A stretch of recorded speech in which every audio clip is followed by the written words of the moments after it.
You are wasting a lot of company time.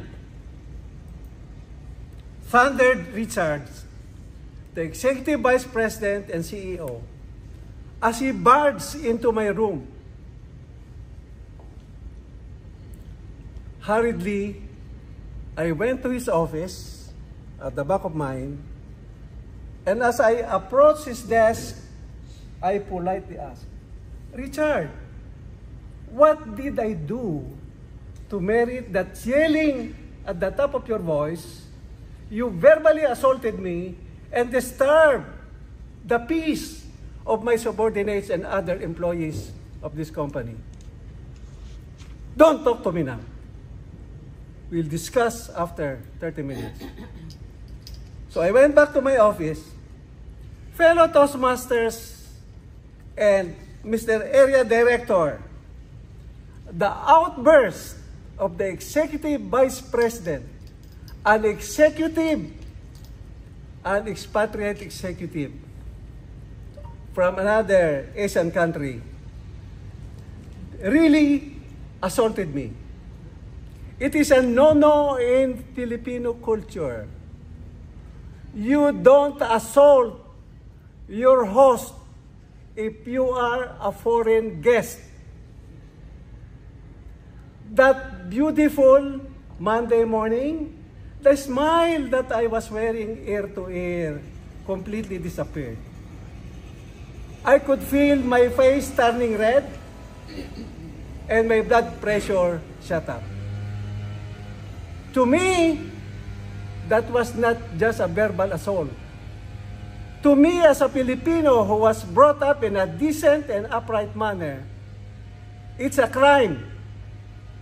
A crime that you will pay. A quick retaliation by way of confrontation flashed into my agitated mind. I was telling myself, I could not just allow this to pass unanswered. As I was imagining the next turn of event, my immediate boss, Pradeep, a compatriot of that EVP, came into the room that I was sharing with him. And he said, "Bert, good morning." I said, "I hope you can make my morning better." He lifted the phone and talked to Richard. And he told me, "Bert, please see us in Richard's room for a conference after 30 minutes. The next 30 minutes was almost like an eternity for me. As I went to the office of Richard, as I was approaching his desk, I made the sign of the cross and said, "Help me God." A confrontation between two expats, big bosses, and a local like me is a no-win situation. How do I win the argument? As I sat down, Peter explained everything. He rationalized everything that Richard did.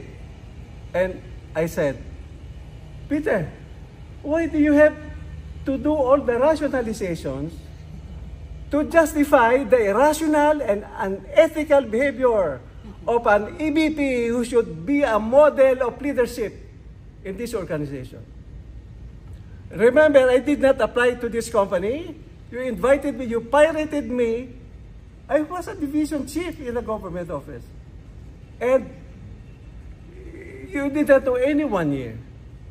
So you pirated me. But you see, Bert, this guy finished MBA from Columbia University. So what? So what? You are telling me that you spent a lot going to Columbia University just to learn how to eavesdrop on the telephone conversation of myself as a subordinate marketing officer? You must have forgotten my job description. What did my job description tell you when I signed the contract? That I do 30 minutes of my working time in this company is devoted to what? Talking to brokers, commodity brokers, shipping agents, exporters, oil millers, local operators, copra dealers, all the players in the market, in the local and international trade, to get a sense of the market direction, to get the trades, aside from including it in the analysis of all the reports that we get from brokers. That's my job. And all the information that I get, I use in discussing with the trading manager, with you, Peter, how we should be buying our copra. How much volume to buy, what price, when to sell, how much do we sell to Europe and to North America. That was my job. And Peter said, you know, it's just the exercise of the executive vice president of his privilege to remind the subordinate officer like you about effective time management. Effective time management? Do you know what that means? You wasted a lot of time. You disturbed a lot of people here. Is that time management?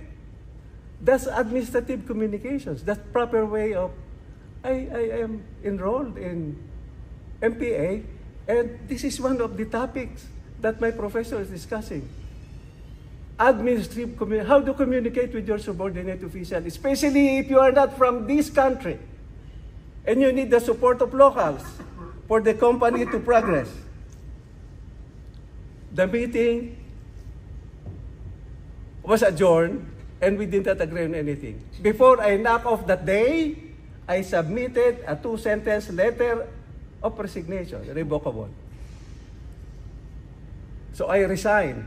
I submitted my letter 10 minutes before knock-off time. Knock-off time was 5. I submitted it at 4:50. The following week, I was already working as trading manager in a competing company, locally operating but export-oriented.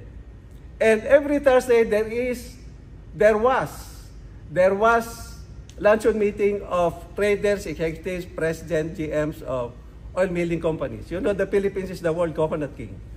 So we meet in a luncheon meeting, and there was always a speaker. And I happened to be seated with my former boss. And the night before that, he bought a parcel of coconut oil, 500 long tons. I was a seller. He was a buyer.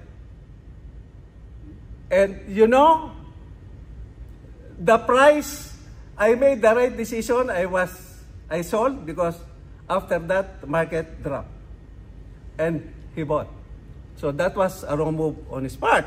So he congratulated me. And I could sense that the other traders in the industry, we know each other, industry-wide, because I talk to brokers every day. They knew what happened to me.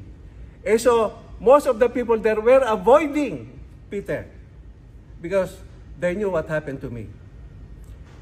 Before I parted ways with Peter that day, I advised him, Peter, as a friend, I advise that you bring along, in the next luncheon meeting, bring along Richard so that he could imbibe some lesson in humility, you know, in kindness, and how to deal with Filipinos. Madam Toastmaster.